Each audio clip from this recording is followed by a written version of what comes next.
Station, this is Houston. Are you ready for the event? Houston, this is Station. We are ready for the event. Houston ACR, this is Mission Control Houston. Please call Station for a voice check. Station, this is Houston ACR. How do you hear me? We have you loud and clear. How do you have us? Hello and good morning from all of us here at home on Earth. Today we are speaking to you from Bristol, Texas. My name is Jacqueline Peña and I am an ambassador for the South Texas Astronomical Society. Our mission is to ignite curiosity through space science and STEM, and today we will accomplish exactly that by connecting our students to astronauts aboard the International Space Station and asking a few questions. We would like to thank NASA for giving our community this amazing opportunity, and NASA astronauts Frank Rubio and Jasmine McBelly for sharing your time with us today. Now, on to our first question. Hi, my name is Caitlin. My question is, from your experience working on the International Space Station, what features would you like to add to future space stations like the Gateway? Hey, Caitlin, and to all the members of the South Texas Astronomical Society, welcome to the International Space Station. It's great to be hanging out with you guys today and teach you a little bit about space and the International Space Station. So I think, one, we have a pretty awesome station, and they did an amazing job engineering this thing and putting it together up here at 250 miles above the surface of the Earth. But I think I would love to have a window that looks zenith or above us. So our beautiful window, the cupola that we have, currently looks down on the Earth, which is pretty awesome because it is probably the most beautiful thing we see up here. But I think, especially at night, it would be awesome to have a window overhead where we could just gaze at the stars. That would be one of the main things I would add. I would also add another bathroom because as we get more and more people up here, it does get a little bit crowded. And if at all possible, it would be awesome to add a shower to the ISS. When you're up here for 6 months or even a year, that's a long time to go without a shower. We do stay very clean, but it would be nice to have running water every once in a while. Hi, my name is Medalia, and my question is, what do you remember thinking the first time you were on a spacewalk? Hey, Medalia. Actually, you know what? I'll take that question too, because Jasmine is going to do a spacewalk here soon, but she hasn't been on one yet. But I know she's going to do awesome when she's out there. And I'll tell you, the most beautiful thing was the view that you get when you're on a spacewalk. And that's because the windows are pretty cool up here, but because of the way that we have to protect them, you do have, even though you have a 360 view, it's a little bit limited by the structural elements that hold the window panes in place. But when you're out on a spacewalk, your helmet has wider view than your peripheral vision. And so you feel like you're looking at the Earth and looking at the heavens with just your plain eyes. And it's just magnificent how it all looks. So that was pretty amazing. The other really cool thing that I really enjoyed was just the team that came together to put the spacewalk, to plan it, and put it all together and put all the products together. Hundreds of people pitch in. And then we go out and do probably the most challenging thing that we do. And watching that whole team come together is pretty remarkable.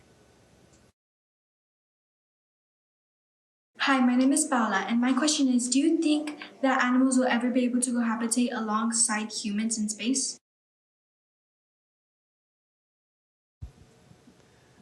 Hi, Paula. So actually, before we put humans in space, we did put other animals in space. The U.S.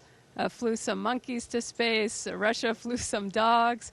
But now living here on the space station, I'm trying to think about my family back home. We usually have dogs as pets, and I'm thinking about a dog living up here with us. And I think they might have a hard time. They might not be able to hang on to the handrails, but I think we could make some provisions for them and adapt a bit the structure inside here. And I think we could cohabitate with animals. My name is George, and my question is, out of all the mechanical noises in the space station, which is your favorite?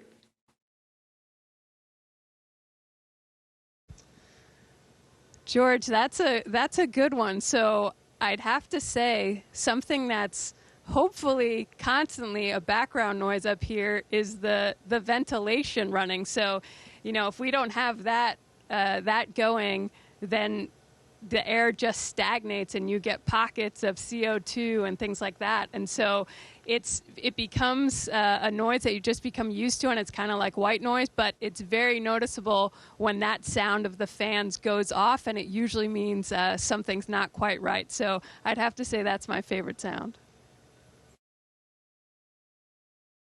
Hi, my name's Peter. My question is, how scary is it to be on a rocket? Hey, Peter. Well, you know what? It's actually pretty cool. It wasn't very scary at all. The cool thing is that Jasmine came up on a Dragon spacecraft. I came up on a Soyuz. So two totally different rockets. But I think we both felt the same. The cool thing is that we trained for this mission for almost 2 years. And constantly during that time, you're practicing what to do if things go wrong. And so all you ever do is practice emergencies time after time after time, because it's really critical that you do the exact right thing if those things were to happen. But on the day that you launch, everything goes perfectly. And so it's actually pretty chill because nothing's going wrong compared to all the simulations that you've done up until that point. The other thing is that you're so focused on making sure that all the right things are going on and reading your instrument and making sure that the rocket is healthy, that you really don't have a lot of time to think about what's actually going on and how much rocket fuel you're sitting on top of, and the fact that you're speeding up from 0 to almost 15,000 miles per hour. All that stuff's pretty cool, but the reality is most of us are pretty focused on what's going on, and it's not till after we get to space that we actually think about, wow, that was pretty amazing. Hi, my name is Victor, and my question is, does microgravity affect your perception of time?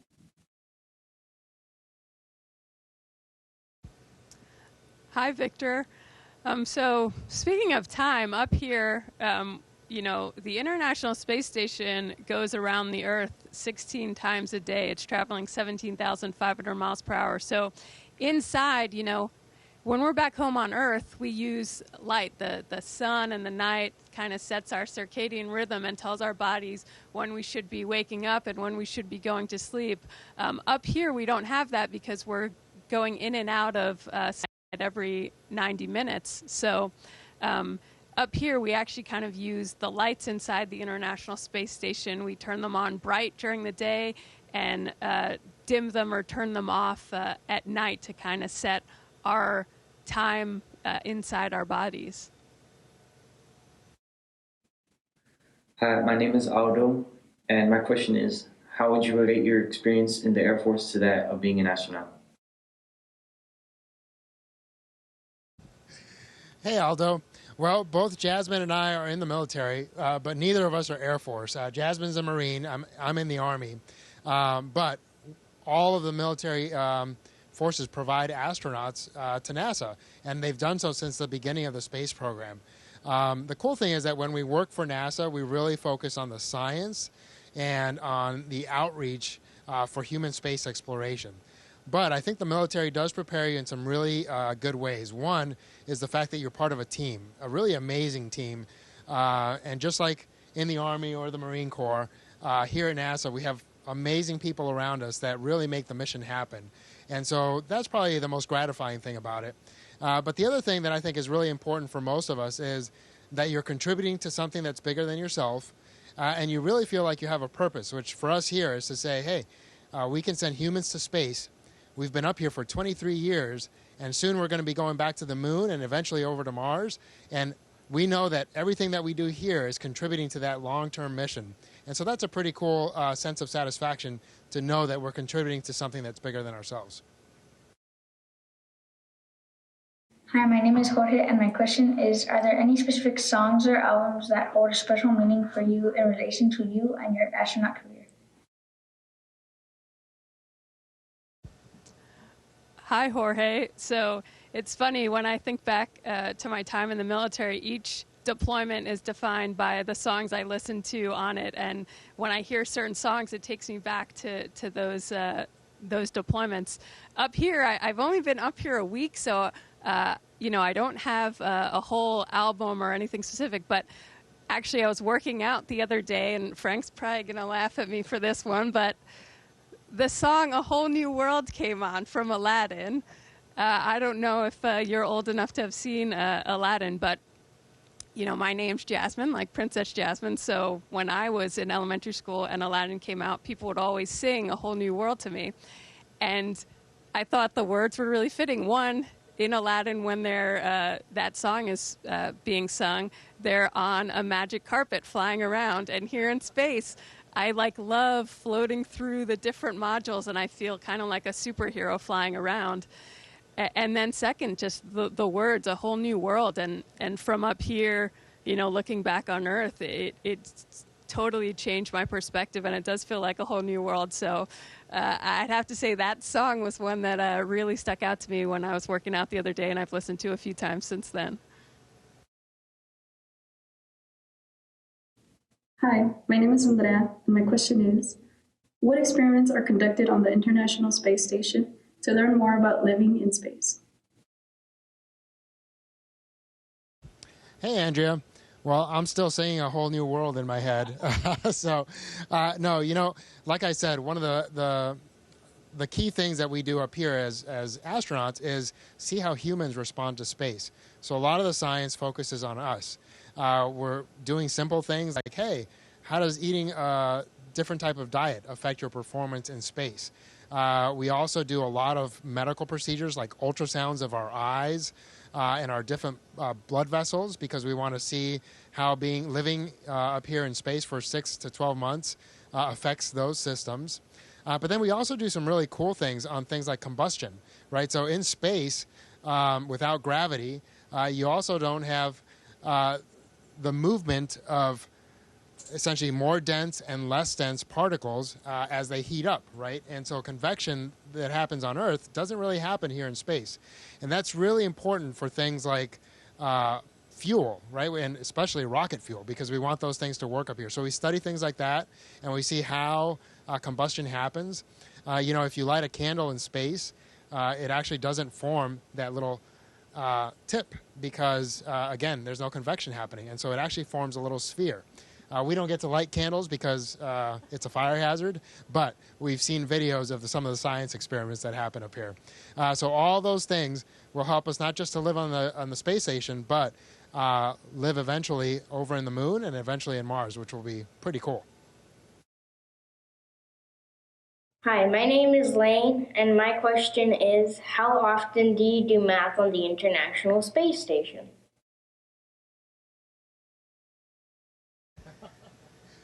Lane, so you're probably wondering if the math is really worth it. So actually, every day, not necessarily sitting down with a pencil and paper doing math, but even just getting around the space station. If I want to go a certain direction, I have to put that force through my center of gravity to go that way. And then, oh no, I grabbed on here, but my center of gravity is offset, so I rotate.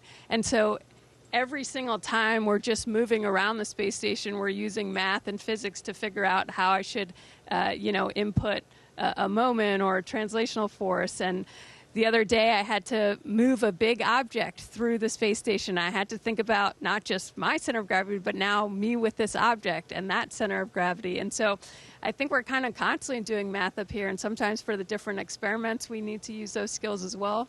So it's basically a daily thing. Hi, my name is Viviana, and my question is, in your opinion and experience, how important is it to see diverse representation lead the frontier of space exploration? Hey, Viviana. Well, you know what? I think it's really important, but I think it's equally as important to pick the most qualified people out there. And that's because this is a really tough mission, and so you want to make sure that everyone that does this mission is incredibly capable and able to handle it. But the cool thing is, and unfortunately, I don't really like to talk about accomplishments because, I don't want to sound boastful. But in this case, Jasmine graduated from MIT. She's a Cobra pilot. She's a Marine test pilot. Like I said, I've been in the Army for 20 plus years. I started off as a Black Hawk pilot. I then became a medical doctor, and I've worked with special forces and lots of other things. But the cool thing is, the reality is, if you pick the most qualified people now in our country, you're going to have great gender representation. You're going to have great representation from different ethnic backgrounds. And we're going to look like America because a lot of highly qualified people are out there. So hopefully you guys will keep hitting the books. And someday we're going to be sitting there looking at you guys and thinking, wow, they are so incredibly qualified and way more qualified than we were ever. So we look forward to seeing what your generation has to offer. Hi, my name is Santiago, and my question is, how would you explain the International Space Station's protection from radiation to a fifth grader?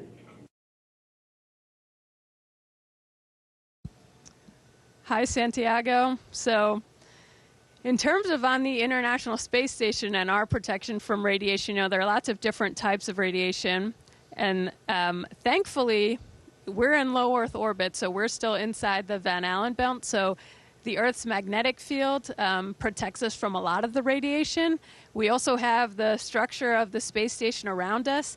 And if there are times, when we track a specific event coming, like high activity solar flare event or something, we can also use additional things like just water. We regenerate a lot of our own water, so that's a resource we could use to create additional barriers to help protect us.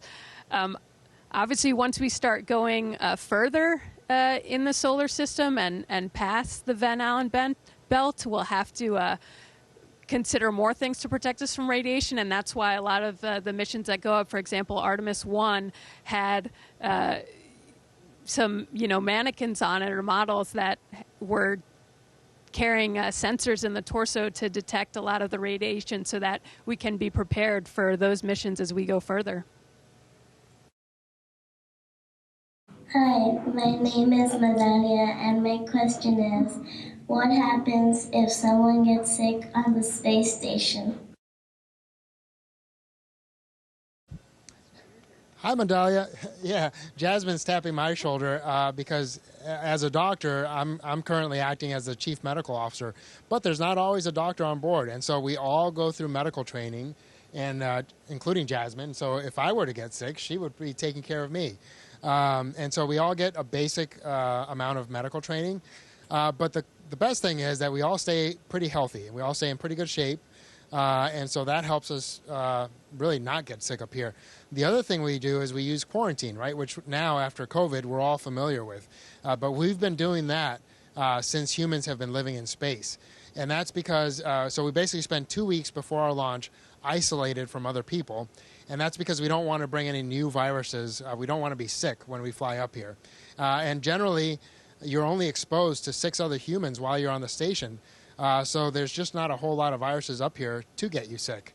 The one thing that can throw you off, though, as Jasmine said, is your vestibular system, right? So you can get a little sick the first few days you get here. And if you think about it, right, if I jump up here, if I did this on Earth and I started standing like this, my brain would really just not be able to handle it. And so the first couple days when you're up here and you're doing that a lot, it really throws you off, and a lot of people get nauseous, and some people throw up. But we have medicine for all that, and within a few days you adapt, and then it feels perfectly normal. Hi, my name is Caitlin. My question is, can you describe your most awe-inspiring or memorable moment during your time in space?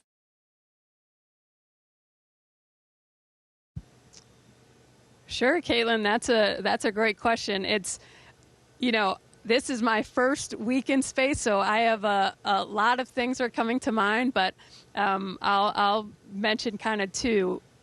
The first one I'll mention is when we first got to space station, it seemed very busy at first and a bit disorienting. As Frank described, I was looking at things from a totally different perspective than I had before, and after training hundreds of hours in these modules, couldn't even tell where I was because now the ceiling was the floor and vice versa. But Andy finally pulled me over. He's done a mission to the space station before, and he was like, "Have you gone to the cupola yet?" And I was like, "No, I haven't." And he took me to the cupola, which is our, Earth-facing window, and he opened the shutters, and it was just an amazing view, not just of Earth and our beautiful planet, but also seeing the International Space Station. And it's just such a marvel, this thing we've constructed in space. And then the second one I'll say was right after second engine cutoff. You suddenly are in weightlessness, and I felt like I was just hanging upside down from my restraints. And so at first I was like, okay, this just feels a little uncomfortable, actually. And then finally it was time for us to get out of our seats, and I unbuckled, and that was my first experience floating. And that was just incredible. And I also broke out some of my candy-coated peanuts. Frank, would you like some? Sure. All right, I'll have you hold that. We get to play with our food in space.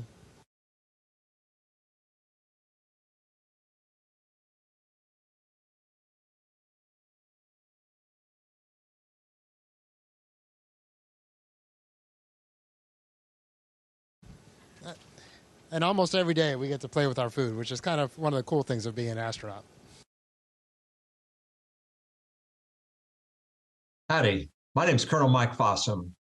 I'm a retired astronaut now, but I spent 194 days in space during my 3 missions to the International Space Station. This brings back a lot of memories. I really want to thank NASA and the astronauts on board the space station today for bringing this opportunity to the Valley through the South Texas Astronomical Society. I also want to thank Victor de los Santos for your efforts to lead this group and inspire today's youth. I grew up in McAllen, down on the border with the rest of you.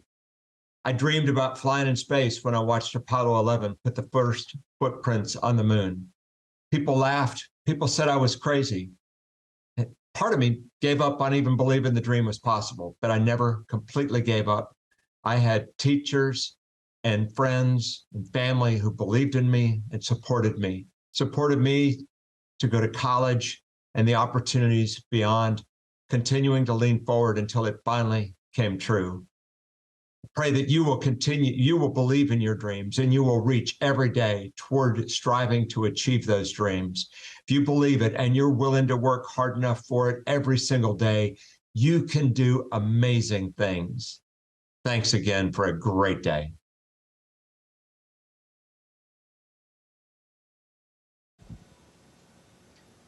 Thanks so much, Mike, and thank you all to the members of STARS.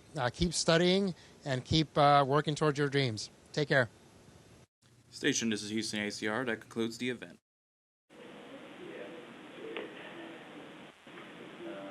Thank you to all participants.